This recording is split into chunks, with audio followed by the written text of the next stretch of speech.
good afternoon guys. Sunday, 5:30 PM. So ayan, nanguha ako ng gabi. Gabi po yan. Hindi yan bisol, siya po ay gabi. At ito, ginagawa kong ganito. Icha-chop-chop ko siya guys ng ganyan. Ayan.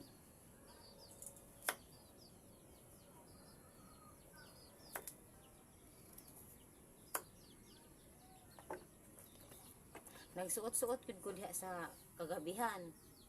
Nanguha ko gabi para madagdagan ang aming ulam. Kasi nakabili si Chris ng bigas. Ayun.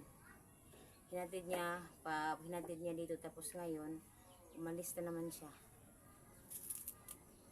Mamasada na naman siya. Hanggang mamayang gabi daw siya mamasada. Kasi ano talaga guys, medyo ano ba, gipit. Aray.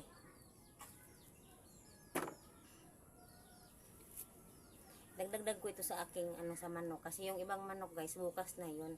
Konti lang ang lulutuin ko sa hugan ko ng gabi. Kasi si Dodong ay may klase bukas. Kailangan niya ng ulam, baon at agahan.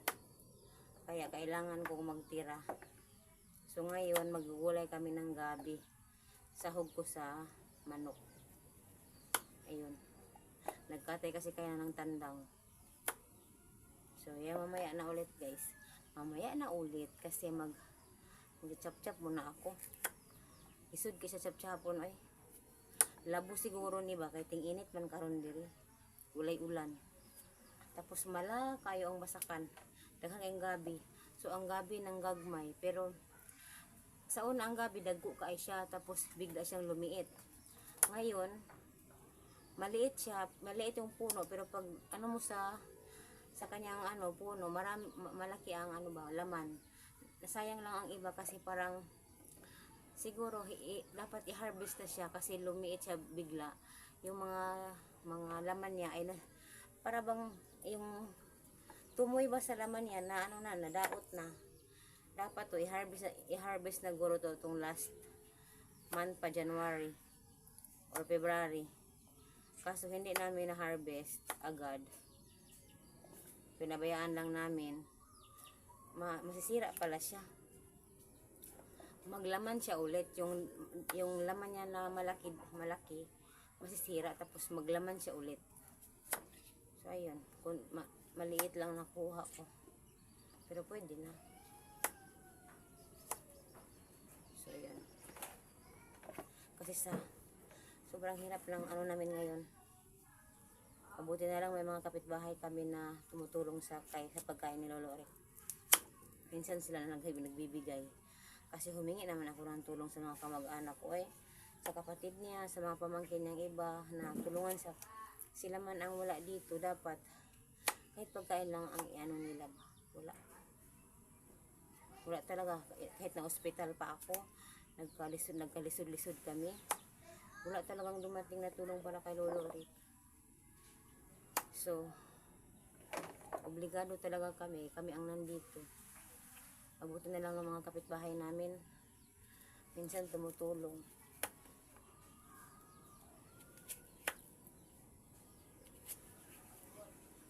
Ayan.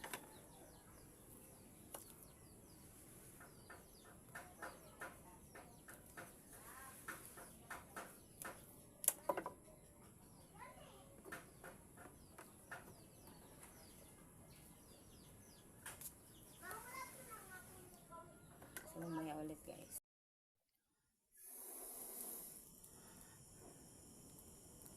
So ayan guys, 9:40 na ng gabi at nilalaga ko pa din yung baon ni Dodong bukas kasi may niluluto na akong gabi. Ayan, gabi, sinigang na gabi sa bati manok. Matigas yung manok, kaya nilalaga ko ulit para bukas si Dodong magbaon siya, hindi sobrang matigas.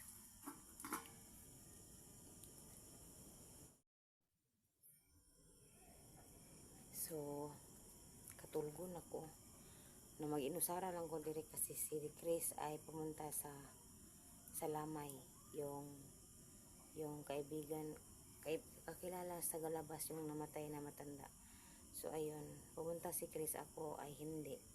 Kasi sabi ng biyanan, wag muna daw akong yung maglaag-laag ba. Sa bahay lang muna daw ako. Wag muna daw akong magpunta kahit saan-saan. Kaya, di na po ko magsupak-supak. Kung sa isulti sa ako ang maka-okay sa ako, okay lang ko. So, mag-inusara ko sa balay kasi si Dodong, iwan ko si Dodong, parang pumunta din sila kasi mga kapitbahay namin pumunta. Kuan manggod karon katapusan ba? Ka 9 days, katapusan. So, ayun lang.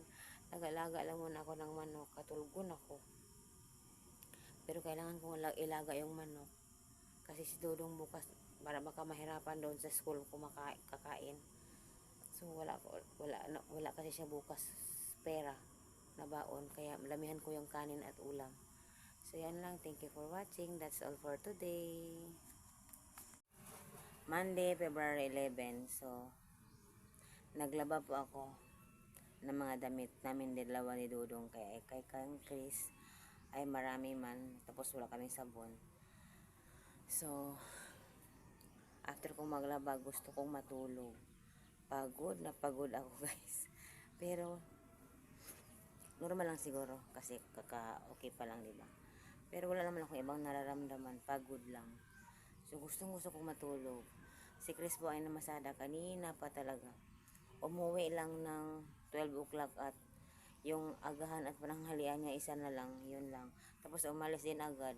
Si Dudong nag-aaral sa school, ako mag-isa lang. Yun mga nilabhan ko. So yun ang mga nilabhan ko. Yan. Konti lang. Sobrang init ng paligid. As in. Napakainit. Yung mga pananim na tutuyo na po sila. So yun. Yung aming bahay na ganyan. So yun. Pinapakita ko lang.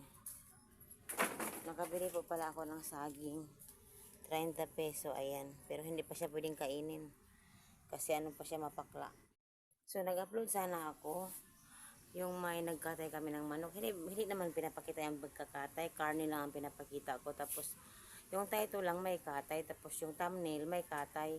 Siguro, na yellow dollar sign po ako. Imbes pinablik ko na, ina-unlisted ko ulit. So yun lang. Hindi lang naman, wala naman doon na nagkatay talaga. Word lang. Pero ay, grabe si YouTube. So hindi pa ako nakaligo. Kasi walang tubig. Sa loob man ako maligo sa kusina. Walang tubig na hinakot si Chris. So hindi din ako maghakot kasi napagod ako sa kakalaba. So matulog na lang muna ako. Mamaya ulit. So 4:30 now. Dumating si Dudong. At nagising ako. Simula kaninang alas 2, tulog na tulog ako at pagod ako dahil sa paglalaba. After kong naglaba, kumain at natulog talaga. Sobrang napagod ako.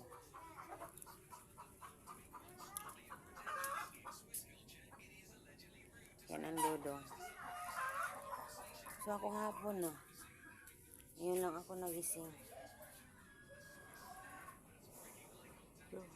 Pagod ako si Lolo Orek na naman, natumba na naman. May batang pumunta dito at sinabi na tumba daw si Lolo Orek. Hindi ko alam. Kulang talaga si Lolo Orek sa pagkain. Kasi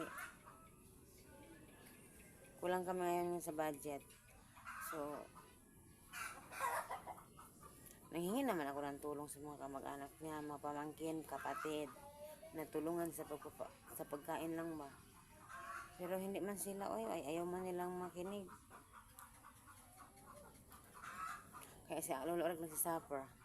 Kasi kami talaga ngayon, medyo hirap talaga. So, yan ang totoo sa amin ngayon. Kaya, si Lolo Orek, wala akong magawa. Kung may kakainin kami, may kakainin siya. Pero pag wala.